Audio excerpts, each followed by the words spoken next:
السلام علیکم ورحمۃ اللہ وبرکاتہ۔ میرے محترم بھائیوں، بزرگوں، دوستوں، یہ ہمارا اصلاح معاشرہ کا 178واں سبق ہے۔ محترم بزرگوں، رسول پاک صلی اللہ علیہ وسلم نے اپنی حدیث میں بیان فرمایا ہے کہ من لا یرحم الناس لا یرحم اللہ۔ جو لوگوں پہ رحم نہیں کرتا، اللہ تبارک و تعالی بھی اس پہ رحم نہیں کرتے ہیں۔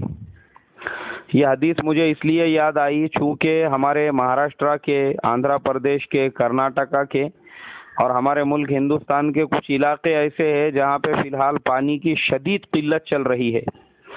لوگ پانی کے ایک ایک بوند کے، ایک ایک قطرے کے لیے محتاج ہے۔ جن بستیوں میں ٹینکر سے پانی آتا ہے وہاں پہ جنگ کے جیسا ماحول بنا ہوا ہے۔ اور شاید آپ کو سن کے حیرت ہوگی کہ ہمارے ملک ہندوستان میں یہ پہلا موقع ہے کہ پانی کی وجہ سے لاتور ضلع کے کلیکٹر کو وہاں پہ دھارا 144 یعنی آچار سنہتا لاگو کرنا پڑی۔ ایسا ہمارے ملک میں کبھی بھی نہیں ہوا، لیکن پانی کی وجہ سے پہلی مرتبہ ایسا کیا گیا کہ کنویں پہ لوگ جمع نہ ہوں، پانی کا بورویل جہاں پہ ہے وہاں پہ جمع نہ ہوں، ٹینکر جب آتا ہے وہاں پہ جماؤ بندی نہ ہو۔ کیوں؟ اس وجہ سے کہ لوگ ایک دوسرے کی جان کے دشمن بنے ہوئے ہیں صرف پانی کے لیے۔ پہلے لوگ سونے چاندی کے لیے لڑتے تھے، پیسے کے لیے لڑتے تھے، دولت کے لیے لڑتے تھے، زمین جائیداد کے لیے لڑتے تھے، پراپرٹی کے لیے لڑتے تھے، گھر کاروبار کے لیے لڑتے تھے، دکان بزنس کے لیے لڑتے تھے۔ آج یہ نوبت پہنچ چکی ہے کہ پانی کے لیے آپس میں جنگ اور لڑائیاں ہو رہی ہے۔ میرے محترم بزرگوں، یہ شدید قلت کیوں آئی؟ یہ تمہارے میرے اعمال کا نتیجہ ہے۔ رسول پاک صلی اللہ علیہ وسلم نے فرمایا، جس زمین پہ لوگ زکوٰۃ کو روک دیں گے اللہ وہاں پہ پانی کو روک دے گا، اور جس زمین پہ زنا عام ہوگا وہاں پہ اللہ کا قحط آئے گا۔ یہ دونوں صفات آج ہمارے معاشرے میں عام ہو چکی ہے۔ لوگوں میں زنا ایسے عام ہو چکا ہے جیسے کتا کتی زنا کرتے ہیں۔ آج لوگوں نے زنا کو عیب نہیں سمجھا ہے، اور خاص طور پہ ٹی وی پہ آنے والے بعض سیریل ایسے ہیں جو خود لوگوں کو زنا کی طرف اکساتے ہیں۔ گھروں کے اندر وہ خود لپڑے لوچے بتاتے ہیں، ایک ایک عورت کے 4 دھگڑوں کے ساتھ میں کیسے لپڑے چل رہے ہیں۔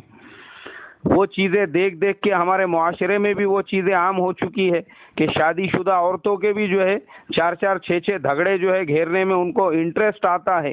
اور یہ جب سماج میں ایسا معاشرے میں ہمارے ٹی ویوں کا اثر پڑے گا اور معاشرے میں ایسے زناکاری کا ماحول بنے گا تو وہ معاشرے میں کہاں سے پانی کی بارش ہوں گی؟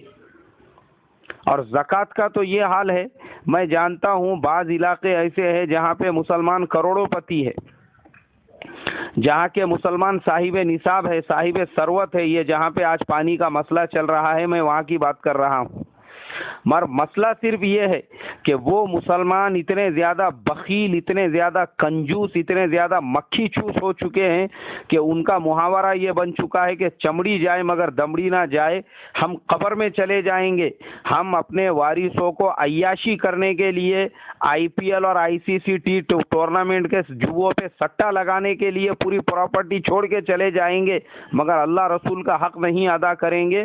بھلے ہی قبر میں جانے کے بعد اسی سونے، اسی چاندی، اسی پیسے کو گرم کر کر کے ہمارے پیشانی کو، ہمارے کمر کو، ہمارے سینے کو داغ دیا جائے، ہم قبر کے عذاب کو سہن کر لیں گے، جہنم کے عذاب کو سہن کر لیں گے، اللہ رسول کا حق مگر دنیا میں نہیں ادا کریں گے۔ اسی وجہ سے بارش نہیں ہو رہی ہے۔ کروڑوں روپیوں کی پراپرٹیز، کروڑوں روپیوں کی دولت، مال خزانوں میں ہم نے ایسا تجوریوں میں بھر بھر کے رکھا ہوا ہے، زکوٰۃ ادا کرنے کو تیار نہیں ہے۔ ہم نے کس کو زکوٰۃ سمجھ لیا؟ کسی مدرسے کا کوئی سفیر آ گیا، اس کو 50 روپے دے دیے۔ کسی محلے میں کوئی بیوہ یتیم کی شادی ہے، اس کو 100 روپے دے دیے۔ مسجد میں کبھی نماز کے لیے گئے تھے، باہر بیٹھے ہوئے لوگ ہوتے ہیں، ان کو 10 15 روپے دے دیے۔ اس کے بعد ہم نے سمجھ لیے بس زکوٰۃ ادا کر دیا، بولے میں نے۔ ایسے سے زکوٰۃ نہیں ادا ہوتی ہے۔ یاد رکھو، آپ کو کسی عالم کے پاس، اپنے بستی کے مفتی کے پاس بیٹھنا پڑے گا۔ اپنے بستی کے عالم صاحب کے پاس، مفتی صاحب کے پاس جا کے بیٹھو، پورا حساب کرنا پڑے گا آپ کو. آپ کے پاس ٹوٹل مڑی کتنی ہے، سونا کتنا ہے، چاندی کتنا ہے، کیش کتنا ہے، اور آپ کا سامان تجارت کتنا ہے، آپ کا انویسٹمنٹ شیئر مارکیٹ کے اندر، پراپرٹیز کے اندر، لینڈ کے اندر، ادر چیزوں کے اندر کتنا ہے، وہ پوروں کا کیلکولیشن کر کے اس میں سے جو قرضہ آپ کے اوپر ہے وہ مفتی صاحب خود آپ کو بتائیں گے اس کو کیسے مائنس کرنا ہے، اور پھر وہ پورا حساب کر کے آپ کو دیں گے کہ آپ کے اوپر اتنے اماؤنٹ کی زکوٰۃ فرض ہوتی ہے، وہ آپ کو نکالنا پڑیں گی. تب جا کے اللہ کی طرف سے رحمتوں کی بارشیں چلیں گی. مخلوق کے حق کو دبا کر اگر یہ سمجھو گے کہ اللہ کی رحمتیں تمہارے اوپر برسے، خدا کی قسم ایسا قیامت تک بھی نہیں ہو سکتا. وہ ماں بہنیں جو پاؤ پاؤ سیر، آدھا آدھا کلو اور ایک ایک کلو، میں تولے کی نہیں کلو کی بات کر رہا ہوں، مجھے پتا ہے کہ بعض علاقے ایسے ہیں جہاں یہ بارش کی قلت چل رہی ہے، وہاں کی ماں بہنیں تولے کے حساب سے سونا نہیں پہنتی ہے بلکہ کلو کے حساب سے پہنتی ہے. پاؤ کلو، آدھا کلو، ایک کلو، 1.5 کلو. کیونکہ میں خود اس جگہ پہ رہتا ہوں، ہمارے یہاں پہ ایک لیڈر صاحب ہے، بیچاروں کا انتقال ہو گیا، وہ 4.5 کلو سونا آنکھ کے اوپر پہنتے تھے. اور ابھی بھی بہت سارے علاقوں میں میں نے دیکھا ہوں کہ خود مردوں میں ایک کریز سونا پہننے کا ایسا ہے کہ 1 کلو کے اوپر پہننے کو ہی وہ اپنے لیے اپنے مقام اور مرتبے اور لیول کے برابر کا سمجھتے ہیں. تو وہ تمام ماں بہنیں جو سونے کا استعمال کرتی ہے ان کے اوپر بھی فرض ہے سونا، چاندی، کیش تینوں کا کیلکولیشن کر کے وہ بھی اس کی برابر سے زکوٰۃ ادا کریں. نہیں ادا کروں گی، یاد رکھو تم قبر میں چلی جاؤں گی اور تمہارے وارثین عیاشیاں کریں گے اس سونے کے اوپر، سٹے کھیلیں گے، جوئے کھیلیں گے، عیاشیاں کریں گے اور پوٹیوں کے اوپر اس کو اڑائیں گے، IPL پہ سٹا لگائیں گے، وہ پورے پیسے کو پھونک دیں گے. وہ اگر تم زکوٰۃ ادا کر کے قبروں میں نہیں جاؤں گی اور پھر تم کو اس کا عذاب الگ سے ہوگا. قرآن میں کہا کہ اسی سونے کو گرم کر کے ان کے پیشانیوں کو، سینوں کو اور کمر کو داغ دیا جائے گا. اس لیے میرے محترم بھائیوں اور بہنوں، تمام سے میں درخواست کروں گا، تم اگر اللہ کی رحمت چاہتے ہو، بارش چاہتے ہو، پانی چاہتے ہو، اسی وقت میں اپنے مسجد کے امام صاحب یا اپنے یہاں کے مولانا یا اپنے یہاں کے کسی بھی مفتی صاحب سے زکوٰۃ کے پورے مسائل لکھ کر لو اور ابھی کے ابھی میں اپنی پوری زکوٰۃ ادا کرو. اور اگر کسی کو یوٹیوب کے اوپر میرا بیان دیکھنا ہے زکوٰۃ کے پورے ڈیٹیلز مسائل کے لیے، تو آپ وہاں پہ بھی جا کے میرے بیانات کی لسٹ میں دیکھ سکتے. ایک بیان ہے جس کا نام ہی ہے زکوٰۃ کے مکمل و مدلل مسائل قرآن و حدیث کی روشنی میں. اور اگر وہاں جا کے آپ کو ڈاؤن لوڈ کرنا نہیں ہو رہا ہے تو مجھے میسج کر دینا، میں اس کو ڈاؤن لوڈ کر کے آڈیو کر کے آپ کو انشاءاللہ بھیج دوں گا. لیکن خدا کے واسطے زکوٰۃ ابھی کے ابھی میں ادا کرو، مرنے سے پہلے پہلے، تو اللہ کا عذاب بھی ہمارے اوپر نہیں آئے گا اور یہ جو پریشانیاں آ رہی ہے وہ بھی نہیں آئیں گی. اور کوشش یہ کرو کہ جو زکوٰۃ کا اماؤنٹ ہے اس کو اس طریقے سے، وہ بھی ہیلا مفتی صاحب سے پوچھو کہ بولنا یہ اتنا پیسہ جو نکل رہا ہے ہم چاہتے ہیں کہ اس کا زیادہ سے زیادہ پانی کا انتظام ہو، کہ بھائی وہ پیسہ آپ کا ایسی جگہ لگے جہاں پہ آپ بور ویل مار سکو، پانی کے لیے بور ویل مار سکو، بور جسے کہتے ہیں وہ مار سکو، یا وہ بستی کے اندر کسی ایک کو، ایسے فرد کو آپ جو ہے جو نصاب کا مستحق ہو آپ کے قریب میں، دوست احباب میں، اس کو آپ جو ہے نا اپنا ہم خیال بنا کے زکوٰۃ کا اماؤنٹ دیتے جائے اور وہ اس پیسوں سے ٹینکر منگا کے ان علاقوں کے اندر پانی کو تقسیم کرے. یہ صورت بھی آپ کے لیے بہترین ہو سکتی ہے. مگر کوشش یہ کرے، آج کے حالات میں سب سے زیادہ جس چیز کی ضرورت ہے وہ پانی کی ضرورت ہے. آپ اپنے زکوٰۃ کے اماؤنٹ کو زیادہ سے زیادہ پانی کے تقسیم کے اندر لگانے کی فکر اور کوشش کریں، لیکن ہیلے کے ساتھ اس کو آپ اپنے وہ پیسوں سے آپ ٹینکر منگا کے نہیں تقسیم کر سکتے. اس کو آپ کو کسی کو جو مستحق نصاب ہے اس کو دے کے اس کے ذریعے سے منگانا پڑے گا. وہ آپ اپنے مقامی مفتی صاحب سے پوچھنا، انشاءاللہ وہ آپ کو صحیح ڈھنگ سے اس کی صورت بتائیں گے. اسی طریقے سے صدقے کے پیسے سے بھی ہم جو ہے پانی کی ٹینکر وغیرہ منگا کے اپنے علاقے میں بانٹ سکتے ہیں. اور صدقہ تو وہ مد ہے، آپ غیر مسلم کو بھی دے سکتے ہیں، کوئی حرج نہیں ہے. صدقے کے پیسے سے ٹینکر منگا کے مسلم غیر مسلم جتنے پانی لے رہے ہیں وہ ڈائریکٹ آپ منگا سکتے ہیں. اس کے لیے آپ کو ہیلا وغیرہ کچھ کرنے کی ضرورت نہیں ہے. منگا کے تقسیم کرو, کوئی آپ کے مال میں کمی نہیں ہوگی. اللہ کی قسم یاد رکھو, صدقہ جتنا زیادہ دو گے آپ کے مال میں اتنی بڑھوتری ہوگی. میں ایسے کئی لوگوں کو جانتا ہوں جن لوگوں نے اپنے زندگی کا یہ مشن بنایا تھا کہ جو کمائیں گے اس میں سے 10% ہم صدقہ الگ کر کے رکھیں گے. وہ لوگ جب 1000 روپئے کماتے تھے تو 100 روپیہ الگ کر کے رکھتے تھے. اللہ نے صدقہ نکالنے کی برکت سے 10,000 کمانے والے بنایا تو 1000 بازو کو رکھنے لگے. پھر اللہ نے لاکھ کمانے والا بنایا تو 10,000 بازو کو رکھنے لگے.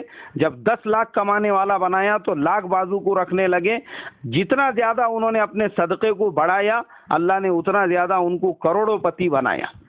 ایسی میرے پاس میں 101 مثالیں ہیں جو میں آپ کو بتا سکتا ہوں, لیکن یہ مثالیں دینے کا ٹائم نہیں ہے. صرف یہ سمجھنے کا ٹائم ہے کہ جتنا ہم پانی کے لیے صدقے کے مدمے سے خرچ کریں گے اللہ ہمارے مال میں کمی نہیں کرے گا. اور سینکڑوں لوگوں کی دعائیں لگیں گی ہم کو, چاہے وہ مسلم ہو غیر مسلم ہو. آپ نے حدیث کا وہ واقعہ تو بارہا سنا ہوگا کہ ایک بدکار عورت نے کتے کو پانی پلا دیا, اللہ تبارک و تعالیٰ نے اس کی مغفرت فرما دی. تو جب ایک بدکار عورت کو کتوں کو پانی پلانے کی وجہ سے اللہ اس کی مغفرت فرما سکتے ہیں, تو میں اور آپ اگر انسان جو اشرف المخلوقات ہے اس کو پانی پلائیں گے تو بتاؤ اللہ کی ذات کتنی خوش ہوں گی اور کیسی ہمارے اوپر رحمتوں اور برکتوں کی بارش ہوگی. اور ایک چیز میں نے دیکھا ہوں کہ ماشاءاللہ کچھ لوگ تو ایسے ہوتے ہیں ہمدرد اور رحم دل جن میں انسانیت کا درد ہوتا ہے, وہ لوگوں کو پانی بھی تقسیم کرتے ہیں, ٹینکر بھی منگاتے ہیں. لیکن کچھ بخیل کنجوس اور حرامی ٹائپ کے لوگ اس ٹائم پہ بھی ایسے ہوتے ہیں جن کے گھروں میں پانی کے بور کو بھرپور پانی ہوتا ہے, مگر وہ لوگ پانی کو بیچتے ہیں, دھندا کرتے ہیں پانی کا. بجائے لوگوں کو پانی تقسیم کرنے کے 2 روپئے میں ایک ہنڈا, 5 روپئے میں ایک ہنڈا, 20 روپئے میں ایک ڈرم, 50 روپئے میں ایک ٹنکی. ارے کائے کے لیے یہ پیسے کما رہا ہے؟ اور غریب لوگوں کی بات نہیں کر رہا ہوں, میں نے ایسے لوگوں کو دیکھا ہوں جن کی مہینے کی آمدنی 1 لاکھ روپئے کے قریب ہے. ویسے لوگ بھی یہ پانی کے 2 روپئے جمع کرتے بیٹھتے ہیں بھکاریوں کی طرح سے. ارے پلا رہے ان کو, ثواب ملیں گا تجھے. اور میں نے دیکھا ہوں ایسے جو لوگ ہیں جو لوگوں کو پانی کے لیے ترساتے اور غریبوں کو ایسا پانی لے یہ کر کے بیچتے نا, اللہ میں نے سڑا کے مارا ایسوں کو. تو سڑنے کی نوبت مت آن دو. اللہ تعالیٰ کی ذات آسمان پہ بیٹھی ہوئی ہے, یہ ہماری حرکت دیکھ کے کہ پانی غریبوں کو ہم 2 اور 5 روپئے میں بیچ رہے. کہیں ایسا نہ ہو کہ کوئی ایسی بیماری ہمارے بدن میں گھس جائے کہ وہ 2 روپئے کے پیسے نہیں بلکہ ہم نے کروڑوں کا ایمپائر جو کھڑے کرے ہوا ہے اس کے پیسے بھی ہم کو علاج میں کم پڑے. اور میں نے یہ بھی دیکھا ہوں کہ لوگوں کو پانی کے لیے ترسانے والے اور پانی کو بیچنے والے اور ہنڈے سے پیسے لینے والے اور غریب بیچارے جن کے پاس پیسے نہیں وہ ان کے گھر پہ اور دروازے کے باہر ہنڈا لے کے پھر رہے ہیں اور یہ ان کو پانی دینے کو تیار نہیں. اللہ نے ان کو 2 3 اولادیں ایسی دی, وہ اولادیں پورے محلے اور بستی کے لیے نمونہ بنی ہوئی ہیں, جنہیں ہم لوگ مند بدھی کہتے ہیں. آڑے ٹیڑے واکڑے جو بچے ہوتے ہیں نا زمین پہ پڑے ہوئے, جن کے ہاتھ پاؤں کدھر بھی ہوتے ہیں, اللہ تعالیٰ نے ایسی اولادیں ان کے اوپر مسلط کی. تو میری ماں بہنوں اور میرے محترم بھائیوں, ہمدردی ہونا بہت ضروری ہے. ہمدردی, انسان کے دل میں نرمی ہو, رحم ہو اللہ کی مخلوق کے ساتھ. اور مخلوق میں سب لوگ آ گئے, مخلوق میں ہندو بھی آ گئے, مسلمان بھی آ گئے, ہر سماج کے, ہر ذات کے, دلت اور ہر سماج کے لوگ اس کے اندر آ گئے. یہاں تک کہ مخلوق میں جانور بھی آ گئے. میں تو ہمارے کھیڑے پاڑے کے جو گاؤں کھیڑے کے جو دوست سن رہے ہیں, ممبر سن رہے ہیں, ان سے تو یہ بھی کہوں گا کہ اگر ہو سکتا ہے آپ سے تو اپنے کھیت کے باہر جو ہے ایک آدھا حوض بناؤ پانی کا.